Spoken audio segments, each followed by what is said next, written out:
Olá, pessoal, tudo bem? Estamos de volta aqui. Nós vamos conversar aqui nessa prosa com o Bertaglia, com o querido, mas querido mesmo, Orlando.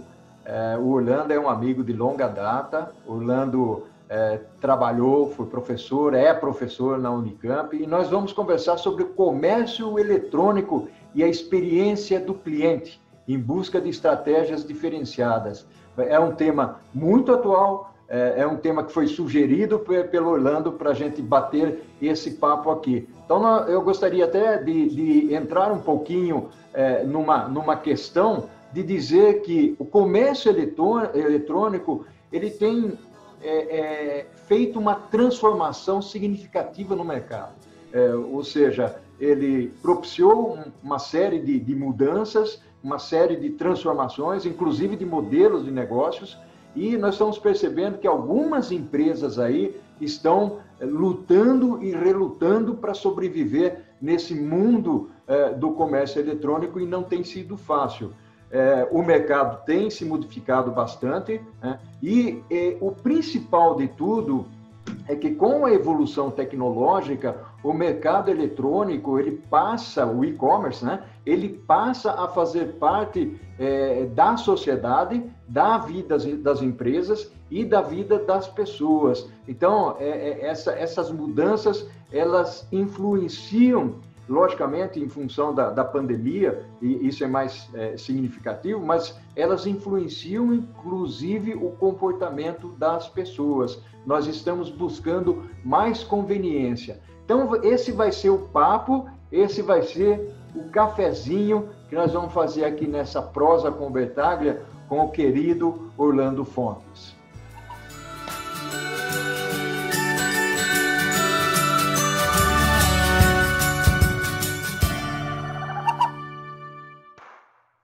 Querido Orlando, e aí, tudo bem? Vamos falar sobre o comércio eletrônico aqui no nosso café?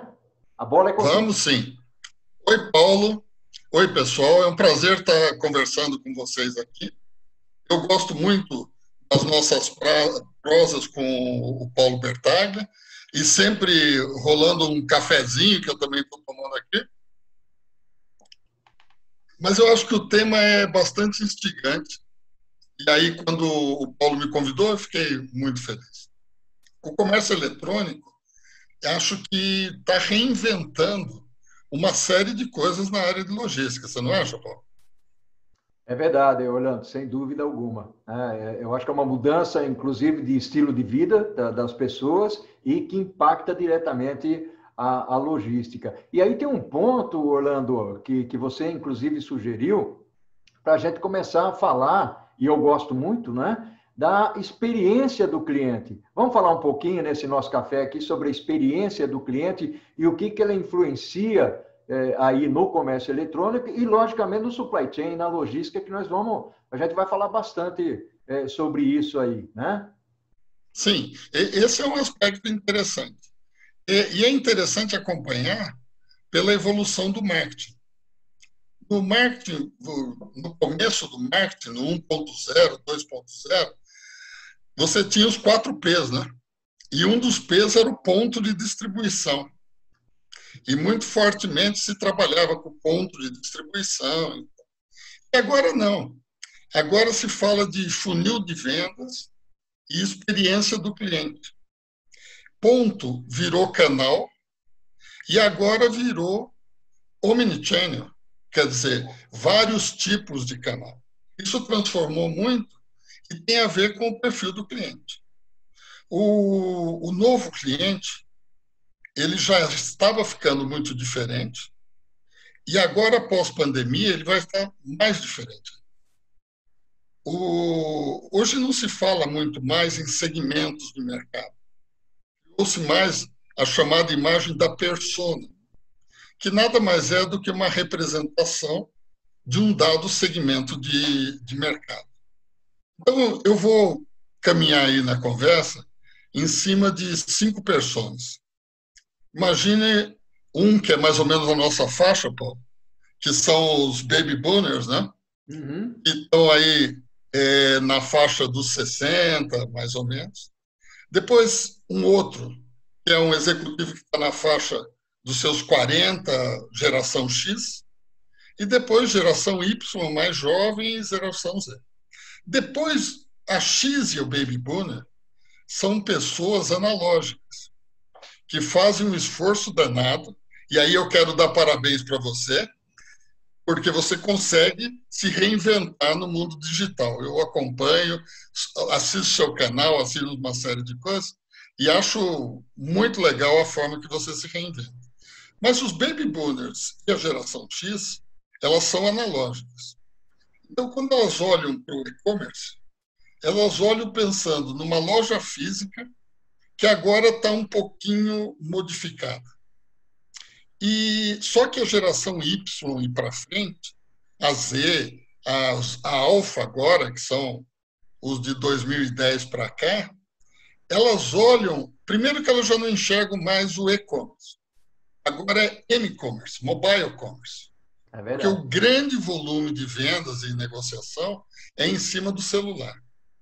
Um exemplo forte disso é na China, com o WeChat, você faz as compras e paga ali mesmo.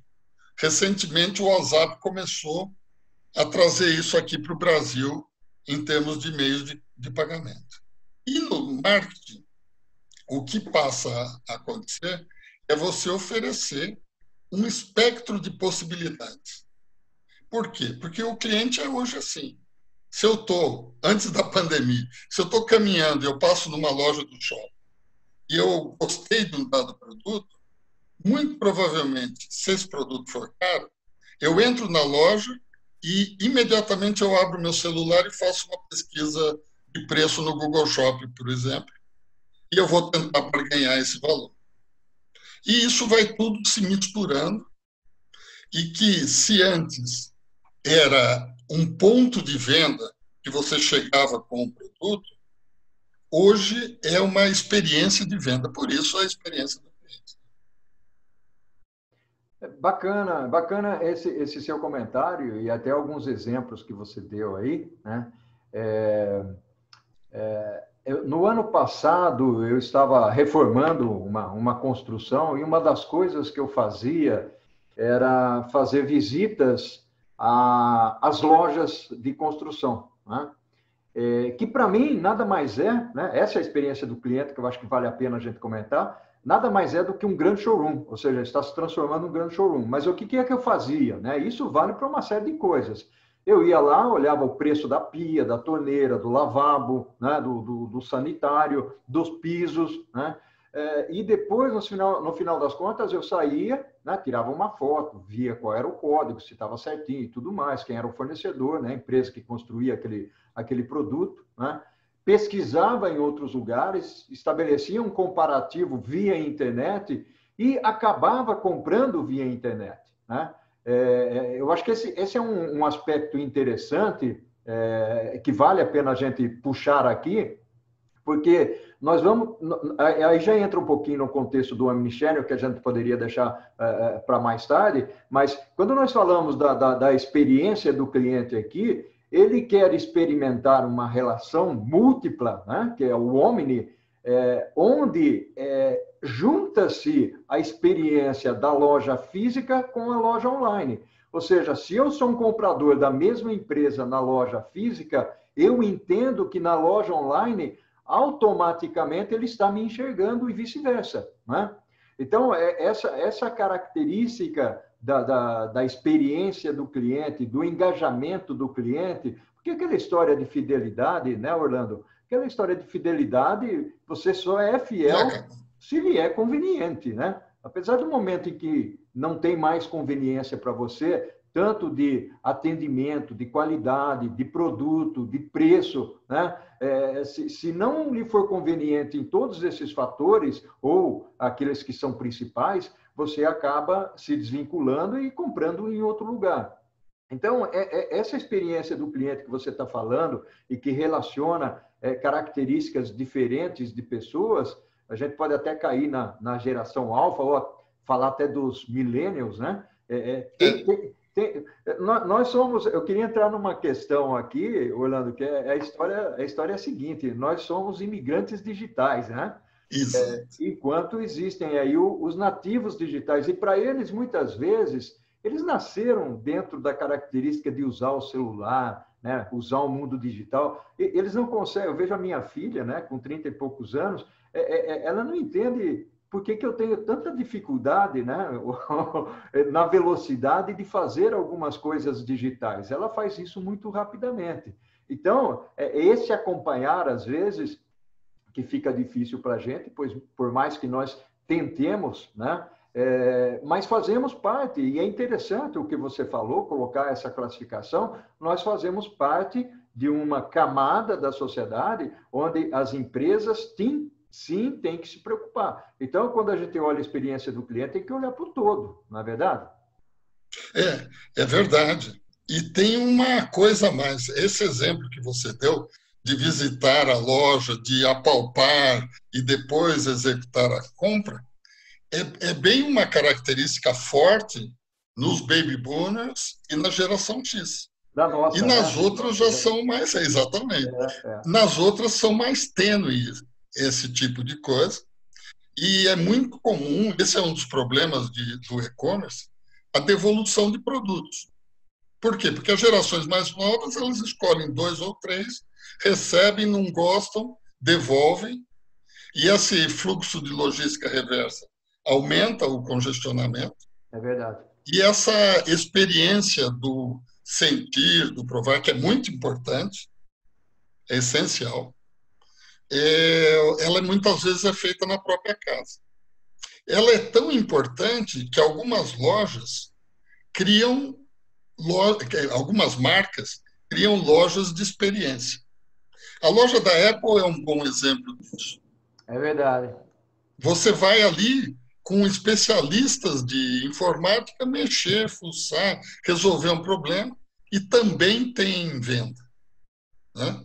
A Discovery Channel é outra desse tipo.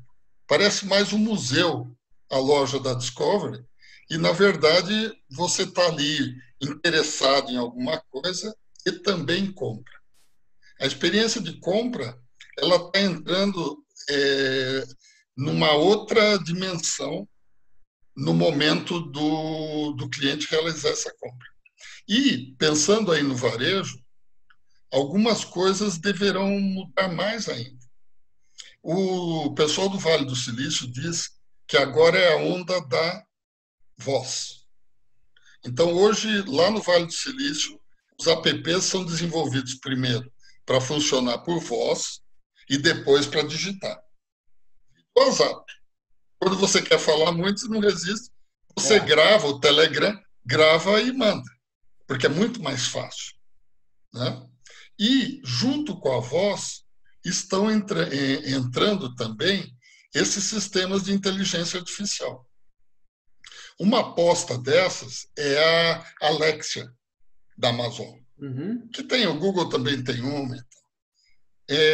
Eu tenho a Alexia aqui e eu gosto de música, então eu peço para ela tocar música. E aí, de vez em quando, ela pergunta se eu não quero... Tanto perguntava que eu não quero renovar a inscrição no Amazon Music. Aí eu peguei agora esse pacote Prime, né? Onde eu executei a assinatura.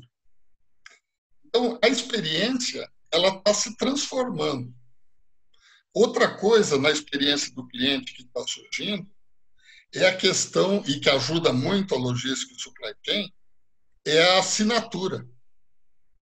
Essa semana, eu fui comprar papel para minha impressora e eu comprei na Calunga. Eu estou falando marcas aqui, eu acho que não tem problema, né? Não. Nenhuma está patrocinando o canal, nem eu e tal, tá bem?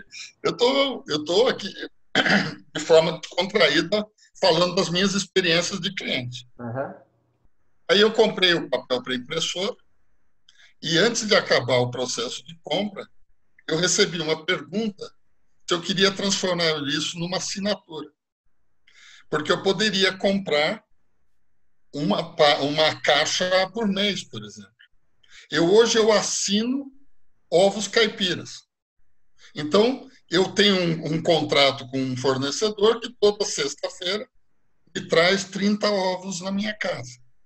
E esse processo, ele faz o que para o cliente?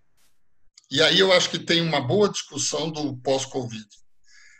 Ele o desobriga de algumas coisas que demandam tempo da gente. E hoje o tempo é muito caro, né? Eu até escutei, não sei se é verdade, que o Obama só tinha no guarda-roupa dele ternos azuis escuros, gravatas vermelhas e camisa branca. Para não Por perder quê? Porque tempo. de manhã ele não precisava gastar tempo fazendo. Então, a assinatura, ela cria esse processo e que para a logística e para o supply chain é muito interessante, porque é reposição contínua.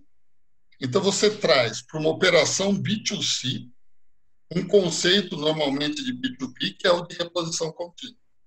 Um exemplo que pegou muito aqui no Brasil foi a Wine, e a Evino, a Vivino e todas essas.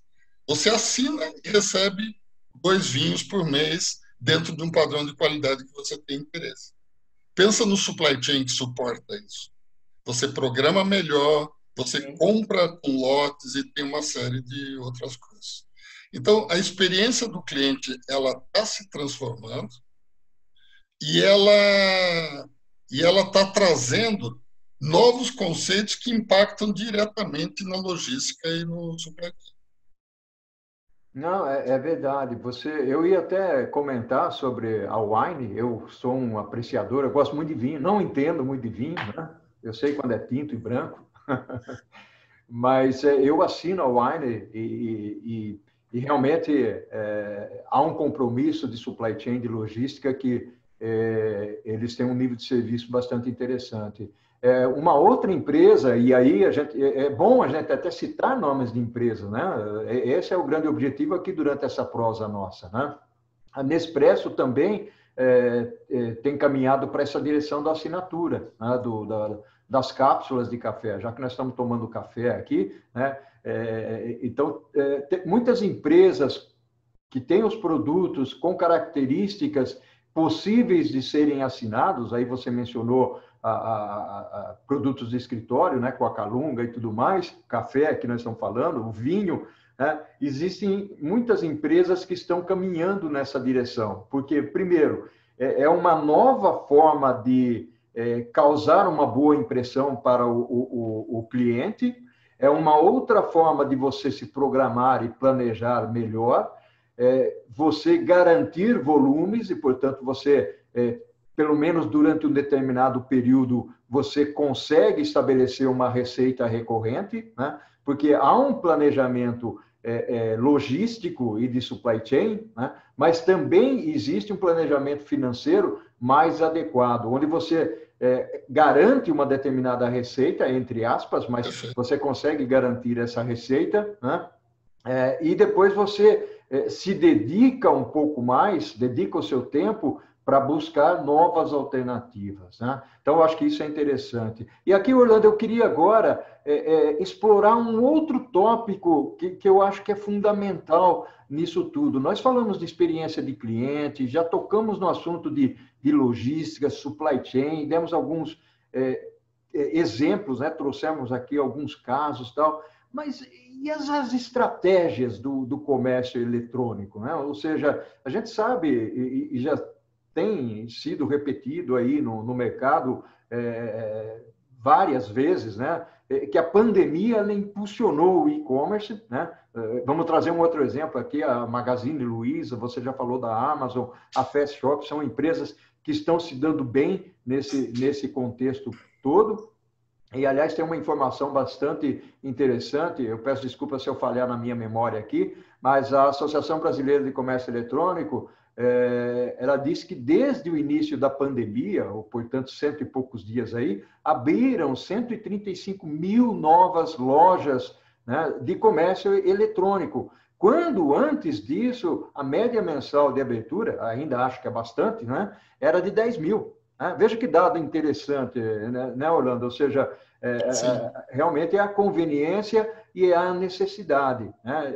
Então, os dados anteriores, inclusive, eles mostram aí, a gente vai entrar um pouco nessa seara, e que as vendas no varejo no Brasil era da ordem de 4% ou 5%, segundo algumas fontes aí. Na China, esse valor era muito mais alto. Na China, o valor era em torno de 30%, nos Estados Unidos, 11%, em torno de 10%, e na Inglaterra, perto dos 20% e tudo mais, o que dava uma média global de cerca de 17%. Né? Como é que você enxerga as estratégias aí, o meu caro amigo? Olha, primeiro, eu tenho uma grande questão comigo, que é uma coisa que eu persigo e sempre procuro entender, é que as estratégias do mundo funcionam para o Brasil ou não? E essa é uma dúvida que eu carrego comigo. A última viagem que eu fiz, e agora eu acho que vai demorar um pouco, foi para a Índia. Eu fiquei um mês na Índia, vendo logística e supply chain de uma série de locais ali, e olhando um pouco a Ásia. Teve uma coisa que me chamou a atenção. A Amazon saindo da China. A Amazon saiu da operação da China e reavaliando a operação na Índia. Mas como é que eu consigo entender um processo desse tipo? No caso da Índia, da China, o Alibaba, 1/3 da operação do Alibaba é de produtos usados e revenda, coisa que a Amazon não cobre. A Amazon trabalha com produtos de alto valor agregado. No caso dessas operadoras, e a Índia também tem muito disso, o Brasil começa a caminhar para isso, que é a venda do produto de segunda mão, que faz parte da cultura de um povo pobre. Né? Bem ou mal, metade do Brasil é bem perto do padrão de consumo aí, indiano e coisas desse tipo. Então, algumas estratégias de e-commerce, eu acho que têm que ser pensadas de forma estratificada. Nós temos 1% da população com um padrão aquisitivo nos padrões mundiais. Então, estratégias de entrega rápida, mesmo com um custo um pouco mais elevado, para esse 1%, ela é bem absorvida. Agora, para a outra camada da população, você tem que buscar algumas alternativas um pouco diferentes. Eu estava vendo, olhando aquele Reclame Aqui, e aí procurando as empresas de logística. Agora não vou citar o nome, porque aí a empresa pode se sentir ofendida. Uhum. Mas uma das empresas de entregas brasileiras, que está forte, está crescendo bastante, tem um volume muito grande de reclamações porque não entrega em favelas. E não é só ela. Tem uma série de operadores que descartaram as comunidades, as favelas, e até entendo, é risco, é um problema sério que estão associados. Mas nós estamos falando de 20% mais ou menos do mercado brasileiro. Quando você acerta a forma de entrar, é um mercado importante. Um bom exemplo é a Netshoes. Essa loja aí de tênis e tal, ela entra muito e ela tem uma forte presença em áreas que a operação logística não oferece o serviço. Então, uma das coisas, eu acho que vitais no e-commerce é a questão da entrega. Para o segmento de poder aquisitivo maior, é a entrega rápida e o volume de entrega gratuita, entre aspas, tem crescido bastante, porque é uma demanda para o cliente. Um dos exemplos disso é a Amazon Prime, que quando você compra esse pacote, que está direito a assistir filmes, a escutar música e receber uma quantidade de produtos sem pagar o frete. Isso permite ela entrar em segmentos que antes não atuava. A mesma coisa acontece com os outros marketplaces. Então, por exemplo, no segmento de produtos alimentícios. Hoje você compra, se você tiver um frete desse tipo, você compra gratuito. Então, é uma estratégia que pode diferenciar também. E você, Paulo, como é que você vê essa questão das estratégias? Então, eu queria olhar até por um prisma não logístico, até porque você comentou, e comentou com uma sabedoria fantástica aí. Obrigado. A gente entende que a logística. Aqui tem uma coisa que eu gostaria de comentar, viu, Orlando, que é o seguinte: quando a gente olhava para a experiência do cliente no passado, e nós podemos falar isso porque nós temos uma vivência significativa, né? Com a idade. Menos. Com a idade e com a experiência, né, acadêmica e também em empresas, que é o seguinte: a área de supply chain, a área de logística, não era vista como uma área. Olha que isso aqui dá um papo, né? Isso que eu vou falar aqui dá um papo e já deixo aqui um cafezinho agendado com você para a gente falar sobre isso numa próxima vez. Mas o supply chain não era visto como um elemento que oferecia a experiência para o cliente. Ou seja, quem oferecia experiência para o cliente era o atendimento, era o produto, era o preço. Mas não se olhava do ponto de vista de logística como um elemento principal. E quando a gente fala da última milha, né, aí que eu acho que gera um outro papo entre nós, um outro cafezinho entre nós, a logística passa a ter uma função dentro da experiência do cliente que é fundamental, que é importante, né?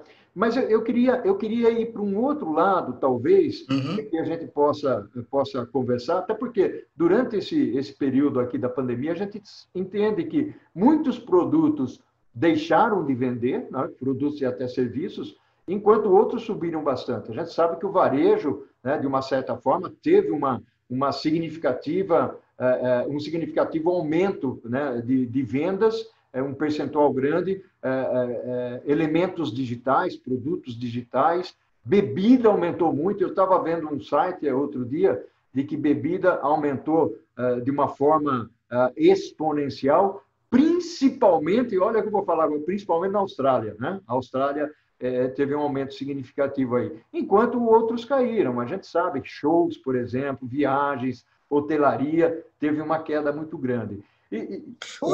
Um parêntese, o impacto de não comer fora no meu cartão de crédito foi absurdo. Olha aí. Porque, né, era o tipo de coisa que a gente fazia muito.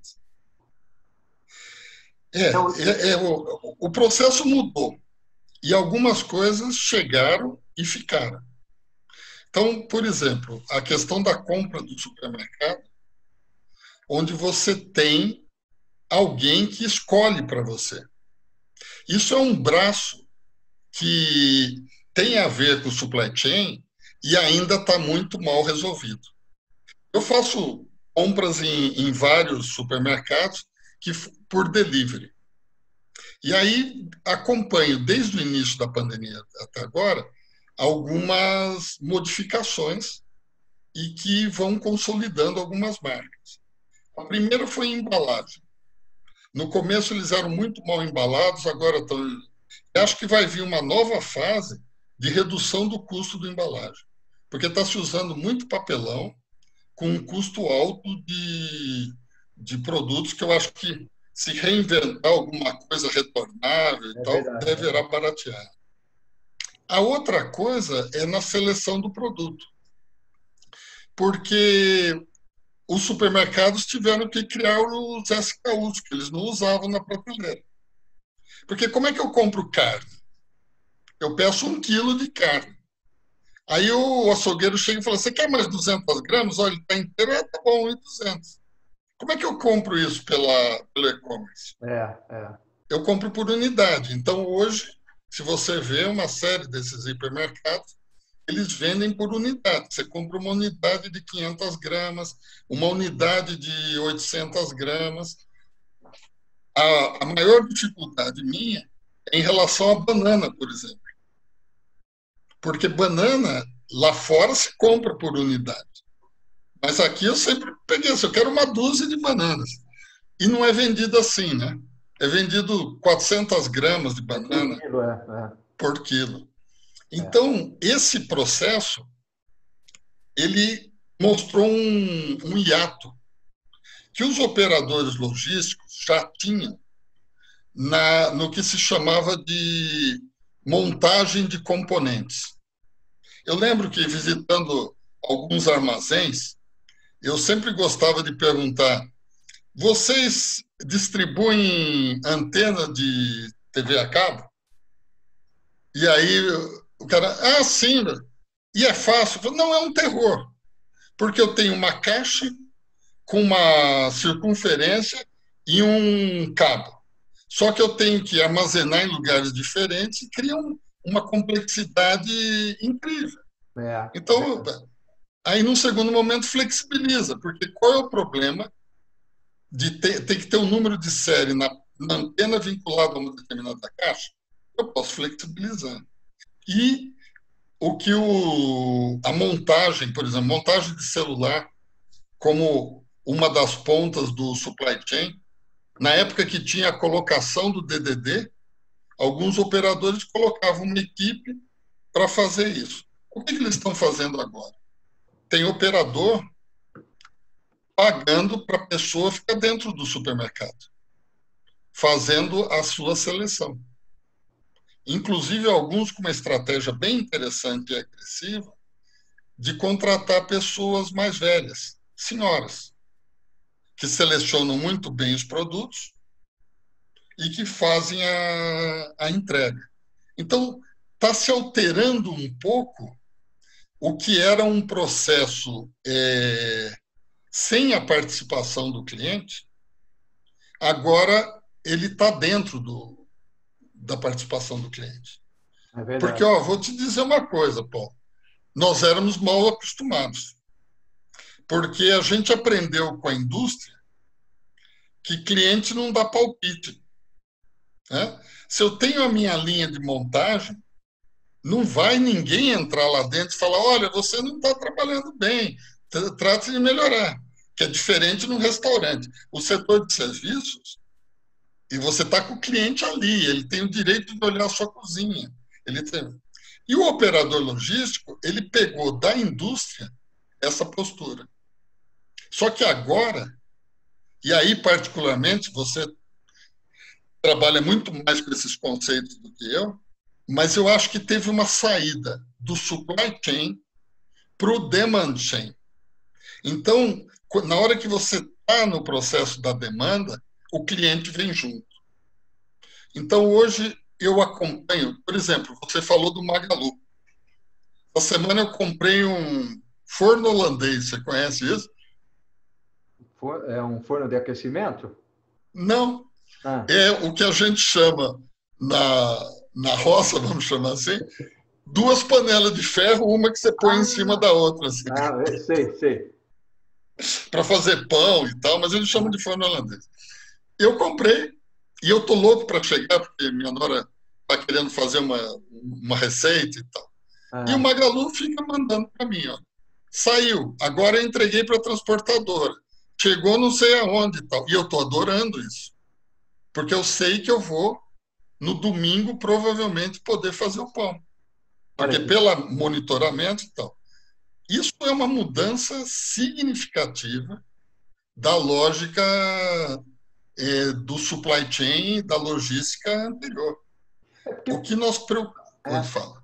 Não, passa a ser visível, né, Orlando? Passa a ser visível. Você consegue enxergar o que está acontecendo, né? E você participa do processo.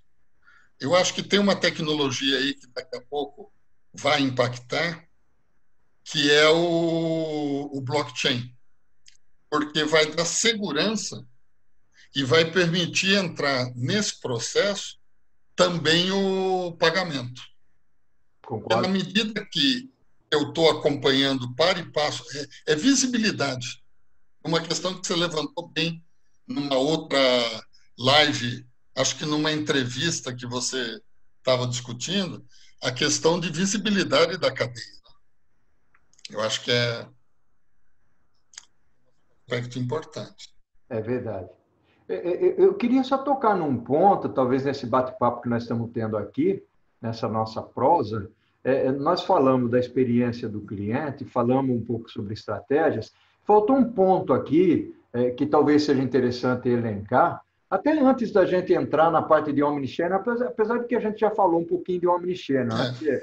Eu acho importante. Mas falar dos marketplaces, né? Porque é interessante isso. Uma empresa, né, ela não é o suficiente para ela ter somente o seu site, né? Ou seja, vamos imaginar uma organização que tenha o site dela com o produto dela, comercializando o produto dela. É importante, muitas vezes, que ela esteja em outros mercados também. Então, quando a gente olha para uma Magazine Luiza, por exemplo, para uma Amazon, nós sabemos, e outras, né, nós estamos dando alguns exemplos aqui apenas, mas essas empresas, elas comercializam vários produtos e ali dentro tem pessoas que comercializam outros produtos, né?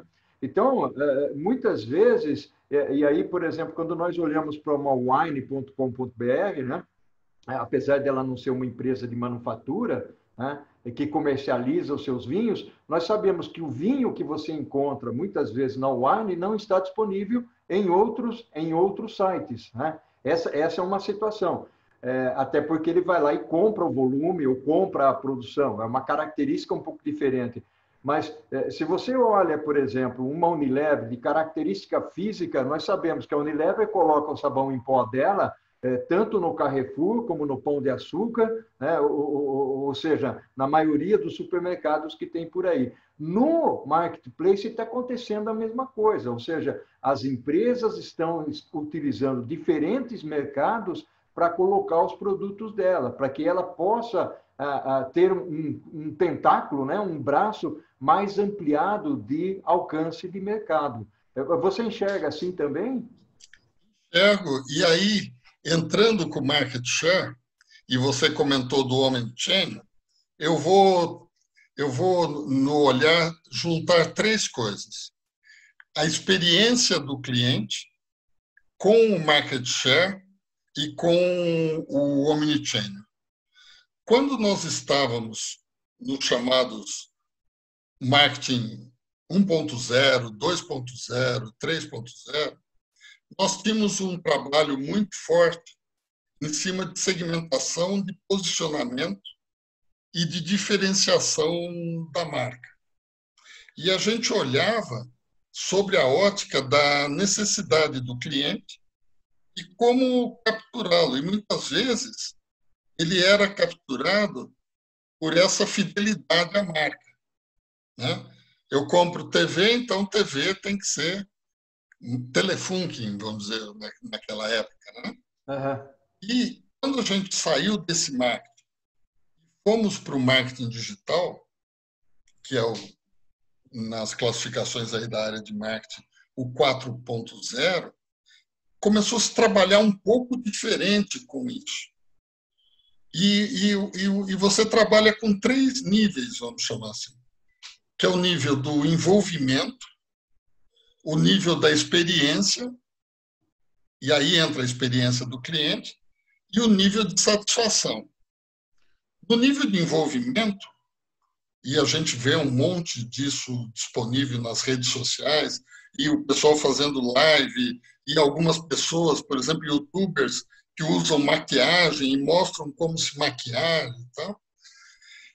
Eles estão nesse momento tentando fazer com que os clientes assimilem os produtos e sejam atraídos para entrar numa segunda fase, que é a fase da experiência.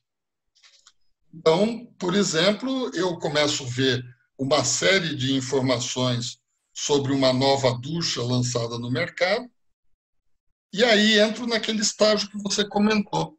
eu vou à loja porque eu quero experimentar.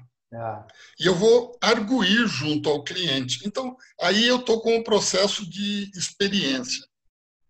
Para chegar no próximo momento, é o da ação. A ação é a realização da compra. E aí, a coisa que é muito importante hoje no marketing digital e nesse momento de e-commerce, é a segunda compra. Ou seja, eu estar num nível de satisfação que eu compro de novo. Agora, veja o que acontece quando você entra com um ambiente que é um marketplace. O marketplace, na verdade, é quase um supermercado multimarcas extremamente diversificado. Então, eu tendo uma necessidade e entrando num marketplace desse tipo, eu posso facilmente achar um produto e vou achar em algumas empresas. E vou comprar, provavelmente, de uma delas ou de duas ou três, depende do tipo de produto e de demanda. Esse shopping virtual, ele é muito forte. O exemplo interessante foi a estratégia que a Magalu teve agora, de abrir para pequenos vendedores a possibilidade de pendurar suas lojas virtuais no marketplace dela. E também contratando algumas dessas pessoas para divulgar a marca desse marketplace. Porque quanto mais conhecido, mais a possibilidade de você ter a ação de compra junto é mais forte. Agora, atrás do marketplace, tem que ter toda uma estrutura logística. E daí a dificuldade. Por quê? Porque na hora que eu estou comprando, por exemplo, da Americana.com, eu estou esperando o padrão logístico da Americana e o nível de serviço da Americana. E, de repente, eu recebo uma informação que esse é um produto importado que pode levar 2 meses para chegar e que pode ter problemas de atraso em função do atual momento de operação marítima e coisas desse tipo. E aí eu vou por aí. Eu não estou comprando no Alibaba. Quando eu compro no Alibaba, eu já espero isso. Eu estou comprando uma loja chinesa. Agora, no Americana, não. Então, o marketplace, ele traz por trás a questão da operação logística. Quanto melhor você tiver essa operação logística, mais você reforça as operações e as vendas. E aí que entra a questão do omnichannel. Por quê? Porque eu não tenho só a loja virtual, eu tenho a loja física também. E não adianta mais ser o multicanal. Porque a evolução para o omnichannel, aí eu já estou entrando um pouco no omnichannel, ela saiu. Eu tinha um canal só, que era o canal físico. De repente, eu abri 2 canais e abri um canal digital. E tive uma série de problemas nesse momento.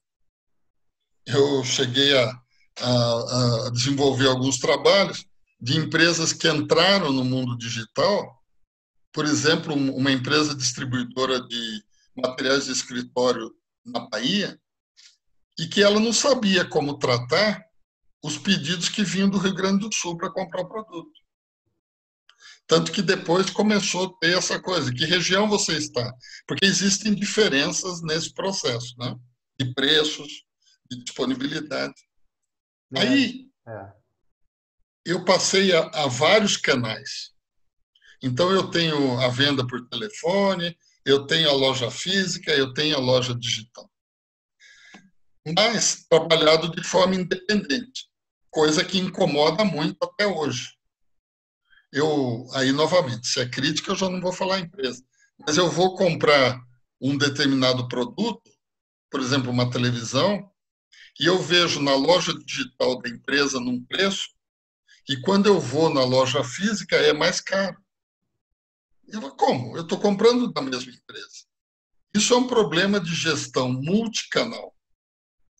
Na hora que eu vou para o Omnichannel, e o Omni vem de onipresença, quer dizer, está tudo junto e tudo igual, as coisas se misturam. Só que aí vem uma série de problemas logísticos. Por exemplo, a gestão de estoque. É. Por quê? Porque na hora que eu compro numa loja física ou compro numa loja digital, automaticamente o estoque tem que ser atualizado. Eu não posso vender para um cliente na loja física e não ter atualizado na loja digital. Se vocês olharem hoje, fica claro que algumas redes de farmácias não têm operação omnichannel. Elas têm multicanal. Por quê?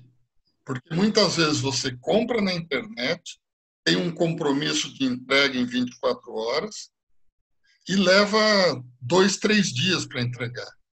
Por quê? Porque acabou o estoque. E acabou o estoque por quê? Porque na loja física foi vendida e não foi atualizada na digital. Então, o desafio do Omnichannel, e tem empresas muito boas em fazer isso, é conseguir fazer essa gestão transparente, de tal forma que eu possa, inclusive, estar em 2, 3 marketplaces diferentes, com características diferentes, tem um problema de tecnologia da informação forte, mas eu consigo fazer uma gestão única. E é interessante, se você perguntar o que é melhor, loja física ou loja virtual, eu vou dizer que é os dois. E um bom exemplo disso é o que aconteceu com a Amazon e a Barnes Nobles lá na Europa. A Barnes Nobles é uma livraria que eu particularmente gosto muito. Ela tem belíssimas lojas físicas, com uma disponibilidade muito grande de livros. Mas ela não tinha, até pouco tempo atrás, uma expertise em lojas virtuais. Ela nem trabalhava nisso. A loja virtual era usada como alguns segmentos hoje usam, só para fazer uma propaganda da marca, né? E ela pegou de cheio a competição da entrada da Amazon no mercado. Então, o que ela fez? Ela começou a abrir essa frente digital numa estratégia omnichannel. E o interessante é que a Amazon fez o contrário. Não sei se você já teve oportunidade, mas visitar algumas lojas físicas da Amazon. Por quê? Porque a Amazon percebe que livro tem a ver também com uma experiência tátil e de olhar e coisas desse tipo. Folhear, então, né? ela abriu o canal. É uma coisa interessante que você trabalha dos dois lados. E é por isso que eu acho que o que vem vindo aí é essa estratégia omnichannel e bem difícil para empresas que já estão com sistemas multicanais incorporarem, se saírem bem na omnichannel. Eu concordo com você. Eu acho que essa cobertura que a gente fez, inclusive de Omnichannel aí no nosso bate-papo, existe uma linha muito tênue entre a loja física e a loja digital. E você tocou num ponto que é muito interessante, ou seja, quando você vai para o mercado digital e você vê que ali tem um preço, né, e você vai para a loja física e você percebe que lá tem um outro preço, e aí você tenta negociar com o gerente dizendo o seguinte, mas escuta, lá na online é um preço, né? Isso acontecia muito, né? Quando a gente visitava as lojas físicas, hoje nem tanto, mas... E ele dizia o seguinte, eu não consigo chegar no mesmo preço do online. Bom, desculpa, então eu vou comprar no online, eu não vou comprar aqui na sua loja. E aí ele fica insistindo e tudo mais. Então, o que a gente percebe nisso tudo que há uma desconexão, né? Você tocou nesse ponto, mas há uma desconexão naquilo que a gente chama de omnichannel e de experiência do cliente. Ou seja, quando eu vou lá e vejo que é o mesmo produto, eu não quero saber se por detrás daquilo ali tem o elemento vendedor, que é o que sempre fala. Não, mas tem aí a participação do vendedor, ou seja, que no online não tem. Tá bom, que a empresa encontre algum caminho para eliminar esse tipo de problema, né? Eu queria explorar um pouco agora, Orlando, nessa nossa prosa, nesse cafezinho aqui, como é que fica a parte de vantagem competitiva para as empresas? Ou até, eventualmente, nem tanto vantagem competitiva, mas o que é que elas devem fazer para sobreviver no contexto do supply chain, no comércio eletrônico, né? Nós falamos aqui bastante de logística, tocamos um pouquinho na última milha, já falamos de visibilidade, menos de rastreabilidade, mas tem todo esse contexto. O que a gente entende, logicamente, é que toda a cadeia, todos os eslabones, né, como diz no espanhol, os elos da cadeia de abastecimento, eles têm que funcionar de uma maneira bastante adequada, seja otimizando o estoque, otimizando o transporte, reduzindo o custo. Eu acho que aí tem uma atividade bastante interessante para ser explorada, né? E aí, a satisfação do cliente é aquilo que nós falamos lá no começo, ou seja, tem produto, vai entregar na data, porque você falou, promete em 24 horas, mas entrega em 3 dias, que é o ramo farmacêutico, né? Esse é um cuidado que tem que ter, porque dentro do aspecto de satisfação de cliente ou de expectativa do cliente, é algo que não foi atendido. E, portanto, aquele aspecto de fidelidade que a gente mencionou lá no começo, realmente desaparece. E aqui eu até lanço uma teoria, né? Não sei se você concorda comigo. Empresas, por favor, esqueçam a palavrinha fidelidade. Não trabalhem mais com a palavra fidelidade. A gente via, lança cartões para poder fidelizar o cliente, faz isso aqui para fidelizar o cliente. Não, elimina a palavra fidelidade, trabalha dentro do contexto da expectativa do cliente, né? Ou seja, a experiência do cliente, esse que é o nosso grande foco aqui. Então, eu acho que dentro da evolução da administração, né? Nós somos da logística, a gente sabe, a logística existe há 30 anos, né? Orlando, antes disso, falava de distribuição física, né? Era outro nome que se dava para esse negócio, né?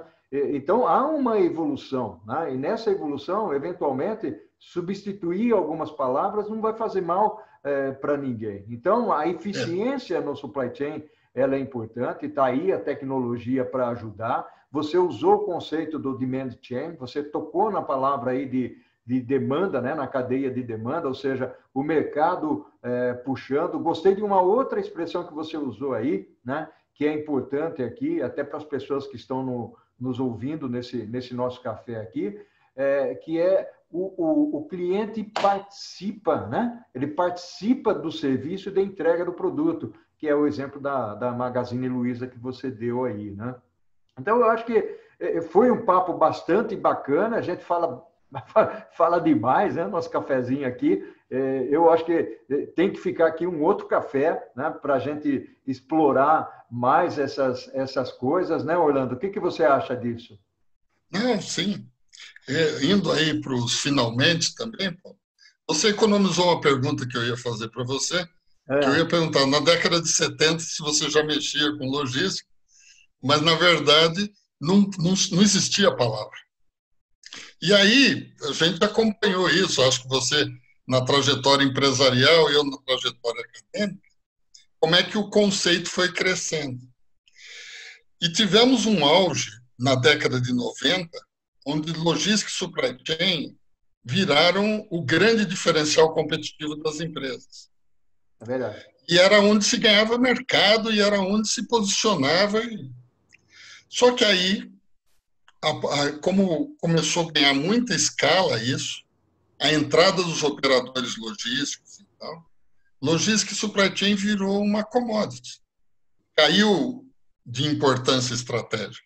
Porque se eu estou concorrendo com você, amanhã você contrata o mesmo operador logístico e consegue o mesmo nível de serviço que eu. Então, não é mais diferencial competitivo. E agora, a pandemia trouxe uma coisa super interessante, que ela trouxe novamente para diferencial competitivo, hoje, a logística e o supply chain. Hoje, se você vai competir, aí você falou de fidelidade, você compete muito mais com uma disponibilidade de produto. É verdade. Quem vendeu álcool gel? Não foi a marca X ou a marca Y. Foi quem tinha álcool gel, o papel higiênico naquele outro momento. Ou quem garante hoje uma venda regular do supermercado? Aquele que tem a melhor logística. Então, nessa questão, eu acho que a logística e o supply chain ela está voltando para assumir uma posição de grande importância como diferencial competitivo. E aí, aproveitando, sempre gosto de bater papo, apareça mais vezes lá na Unicamp, agora não dá, né? Acho que o último café que nós tomamos foi lá na Unicamp. E vamos conversando digitalmente e parabéns aí pelo processo. Eu acho que você está trazendo dessa forma mais descontraída conversas muito interessantes. Eu tenho acompanhado algumas desses bate-papos, inclusive com conhecidos, com amigos, e é gostoso.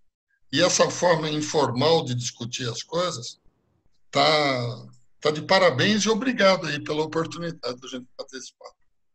Pô, bacana, bacana. Aí, Orlando, puxa, foi um prazer enorme conversar contigo, tomar um café virtual, né? Muito mais gostoso, logicamente, olho no olho, né? Olhando os movimentos corporais e tudo mais, mas é o que nós temos para o momento, né? E não tem muita alternativa, né? A gente tem que viver e tem que se proteger, né? Assim como as empresas protegem os seus funcionários, aqui nós estamos, de certa forma, também distanciados, né? O distanciamento é a regra, né? Então, vamos ficar aqui. Eu fico feliz, puxa, fico muito feliz, né? Tem muito assunto, realmente tem muito assunto para ser explorado. Nós deixamos aqui um outro cafezinho, depois offline a gente marca uma outra data, vamos conversar, explorar esse nosso querido supply chain, que é a nossa paixão. Queria que você desse uma mensagem bastante breve, né? Para os nossos, principalmente para os nossos estudantes, né? A gente falou muito, eu acho que a mensagem foi muito voltada para profissionais, né? Logicamente os estudantes vão aproveitar muito disso, mas deixar uma mensagem final para os estudantes. Então, eu acho que é o seguinte, supply chain logística vai ter sempre.